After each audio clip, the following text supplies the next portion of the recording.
और हमारे जो 4-5 लोग, आपको आवाज आ रही मेरी?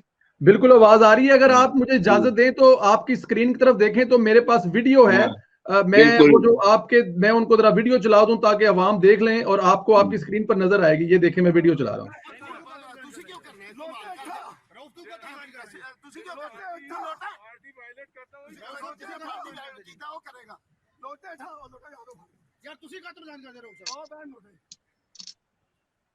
हमारा मैंडेट वापस करो। अच्छा मैटर फिर कर लेंगे ना, करें कानून तो देख लेंगे ना। कानून कहाँ है यहाँ? ये बदमाशी है तेरी, मेरी बदमाशी है। चल जा लोटे था, लोटे था भाई यार, एक मिनट लोटे था प्लीज प्लीज आप लोटे था, लोटे था छोड़ दो ना, लोटे था भाईजान आप चले। नहीं जावर साहब बहुत बड़ी मेहरबानी, आप लोगों की मेहरबानी। नहीं अच्छा नहीं लगता ये चीजें, ये आप चीजें देखते रहे। मैं बात आया हमारा अमेंडमेंट वापस करें, कोई अमेंडमेंट नहीं, मेरा शेर का निशान वापस करें। तरले करना ऐसे ही मेरे वास्ते, मैं ला नहीं सकया मैं सारी गल्ला खोला ना तो समझ आ जाएगी। 7 दिन इनकार करता रहे, मेरे पास वो वीडियो मेरे साथ। अच्छा, एक तो हमें अब ये बताएं कि ये जो चंद अरकान थे जो नून लीग को छोड़कर अलहदा चले गए थे और उसके बाद ये प्रेस कॉन्फ्रेंसें करते रहे हैं। नॉर्मल किसी एमपीए को कोई लाइव दिखाता नहीं है टीवी, इनको 2-2 घंटे वो टीवी सारे दिखाते रहे हैं। जाहिर है वो क्यों दिखाते रहे हैं, आप बेहतर जानते हैं। इनके बारे में कुछ बताइए। ये शरकपुरी साहब जो उनको लीड कर रहे थे, इससे पहले भी ये चीजें कर चुके हैं। जरा कुछ जी, तफसील से बताएंगे इनके बारे मैं में सुनने वालों को। शरकपुरी साहब जो है ना, तो अपना 2002 या 1 का जो इलेक्शन था, उसमें जी ये एमएनए कैंडिडेट थे। जी हमारी सीट में ही ऊपर मेरे, मैं एमपीए लड़ रहा था।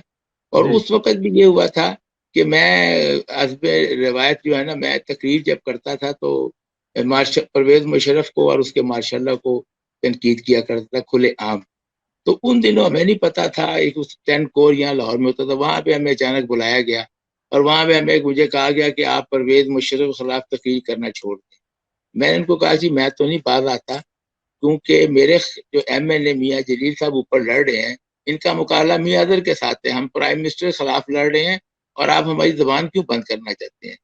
तो फिर मियाँ जलील साहब को ये मशवरा हमने दिया कि आप खामोश रहें, मैं अपनी कुर्बानी देता हूँ और मुसलसल तकरीर करते हैं। फिर ये एमएनए हो गए और एमएनए के बाद इन्होंने कुछ अर्सा के बाद काफ लीग के साथ ज्वाइन करके फिर उन्होंने जिला नाज़म का इलेक्शन काफ लीग की तरफ से लड़ा, उस वक्त जिला नाज़म हो गए।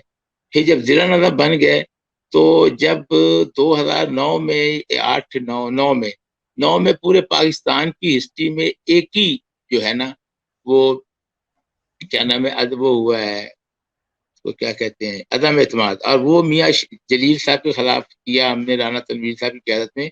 और ये फिर सीट हो गए। फिर वहां पे हमारा नाज़म आ गया और उसमें ही मैं ईमान से ये बताना चाहता हूँ कि हमारी हुकूमत ही पंजाब में, लेकिन किसी ने हमारी मदद नहीं की, ना हमने मदद तलब की, क्योंकि लोगों के अंदर इतना नफरत का जज्बा था। अब भी इस वक्त इनको ये कहते हैं, मुख्तलिफ बयान देते हैं कि टिकट दी, तो मेरे हमसाए हैं, साथी हमारी बीच में ये मियाँ रऊफ साहब जो आपको दिखा रहे थे, ये मेरे छोटे भाई हैं, जी भाइयों की तरह है। पिछले 37 साल से ये मतलब मुझे बर्दाश्त कर रहे हैं। और 2013 में इनको टिकट मिलनी थी, लेकिन फिर मियाँ जलील साहब के भाई सही साहब, वो अच्छे आदमी हैं, वो आ गए तो ये विदड्रॉ हो गया, कहते हैं उनको दे दें, और उन बिल्कुल उनका साथ भी दिया। वो यानी इलेक्शन हार गए। अब जलील साहब के साथ भी तो मेरा राब्ता था, एक हम एक इलेक्शन लड़े थे, लेकिन एक इलाकाई रिश्ता था, जिनकी मौत और वो दूसरा तीसरा।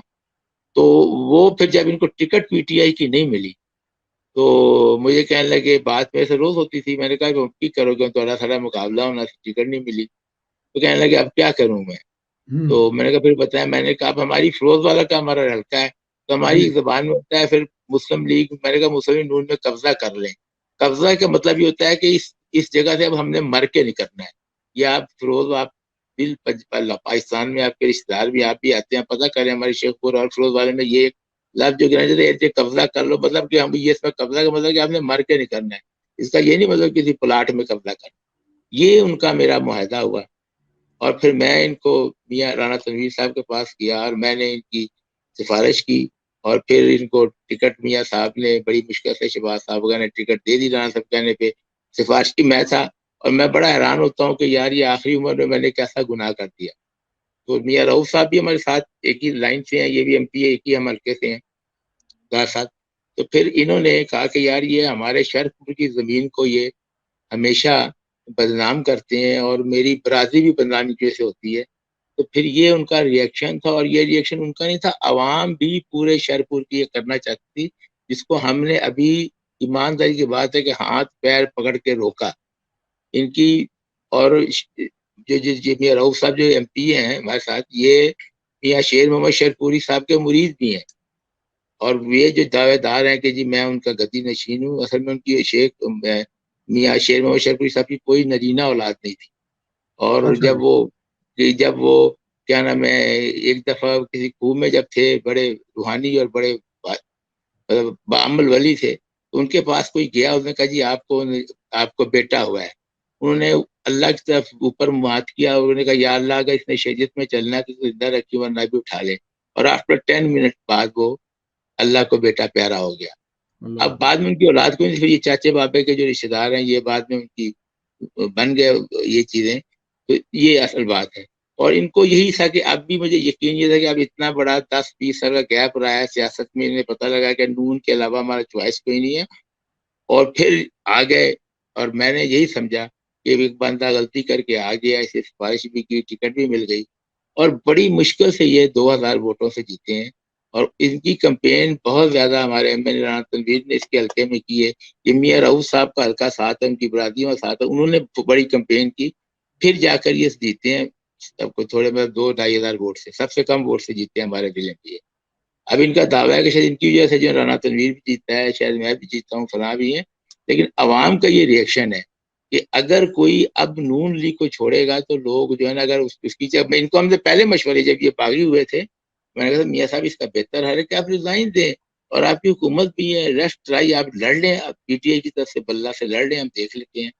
तो फिर नहीं, मैं सोचता हूँ, करता हूँ, मैंने ये करना है, मैंने पता नहीं कोई PTI का बंदा है वहां पे जो कैंडिडेट है, मैंने कहा रहा है, उससे मैंने 7 करोड़ रुपए में लेने हैं, वो देने होंगे इन्होंने, तो मैं इसलिए कर बहाना लगाते रहे। फिर जब एंड ये हुआ कि जब इन्होंने नवाज शरीफ के बयान के मुकाबले में नफी करना शुरू कर दिया, फिर मीडिया ने इनको उठाया, और आप समझते हैं कि इनको किस किस की एडवाइस पे इनको मीडिया में हर घंटे बाद बुलाया गया।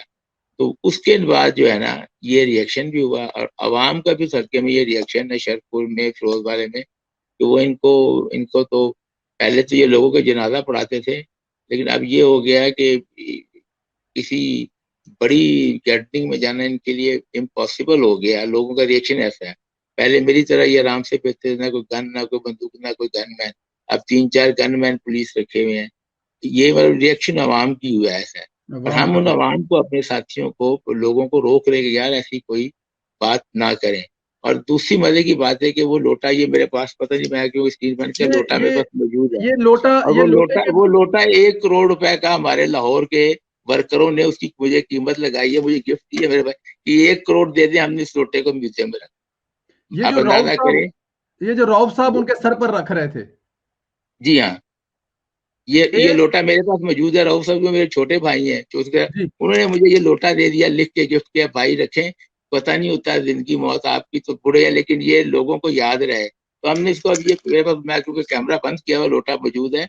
अब इस लोटे के लिए जो मतलब मुस्लिम लीग के वर्कर्स जो है, मैं किसी एमए मैंने कभी बात ही कर रहा हूँ, वो मुझे कह रहे हैं यार 1 करोड़ रुपए ले लें, ये लोटा हमें दे दें, हमने इसको रखा। आप अंदाजा करें कि नवाज शरीफ से अवाम की और वर्करों की ये मोहब्बत, ये हाल है।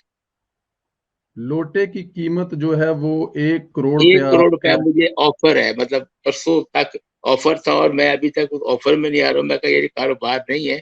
वो कहते हैं आप इसको बेच के अपने इलाके के ना वो गरीबों को दे दें, फलां कर दें। मैं कहा ये लोटा बड़ा तारीफी है कि नवाज शरीफ के साथ लोग हमेशा करते रहे, अवाम ने किया, लेकिन ये एक चीज अब वाजे असेंबली में कर देगा। और मियाँ जलील साहब आप असेंबली भी नहीं आते, किसी इजलास में भी नहीं आते हैं, मतलब हिम्मत ही नहीं होती है आने की। क्योंकि जो बंदा जो लोटा हो जाता है, कोई भी हो, किसी पार्टी का हो ना, अगर वो यूं लोटा हो जाए, तो असेंबली के अंदर मैंने देखा है कि वो बेचारा कभी उठ के कोई बोलना चाहे, जब लोटे की आवाज निकलती है ना लोगों से पूरी, तो फिर वो बोल भी नहीं सकते। मतलब अपने आप सियासत करते हैं, एक आपका नजरिया भी होता है और एक इंसान की इज्जत भी होती है। तो अब आप अपनी इज्जत को तो दांव में नहीं लगाना चाहिए इस छोटी छोटी सीटों के लिए, या 15-20 करोड़ के फंड के लिए, या किसी चीज के लिए। तो मेरे ख्याल से नजरियाती नहीं चाहिए, बस इन्होंने उसको कर लिया।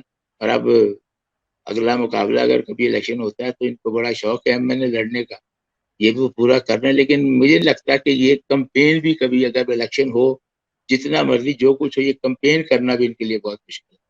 बिल्कुल ठीक कह रहे हैं, ये बिल्कुल ठीक कह रहे हैं, क्योंकि इससे पहले भी इन पे छाप लगी हुई है, मजीद लोगों में नफरत पैदा हुई है। नवाज शरीफ से जो गद्दारी करेगा, अब उसका अवाम में जाना काफी मुश्किल होगा। अच्छा ये बताइए कि पंजाब असेंबली के तमाम इस्तीफे लीडरशिप के पास पहुंच गए हैं, ये दावा किया जा रहा है। अब मुझे ये बताएं कि जब ये दावा किया जा रहा है, आप अपने दूसरे साथी एमपीएस के बारे में क्या कहते हैं? जब ये मांगे गए इस्तीफे, तो क्या कुछ चहमगाइयां हुई कि हमें अवाम ने वोट देके भेजा, हम इस्तीफे, तो इस किस्म की कुछ बातें हुई, या सब के सब एक आवाज पर इस्तीफे देने के लिए तैयार थे? असल में हमारे ना मुख्तलिफ ग्रुप है पंजाब असेंबली के,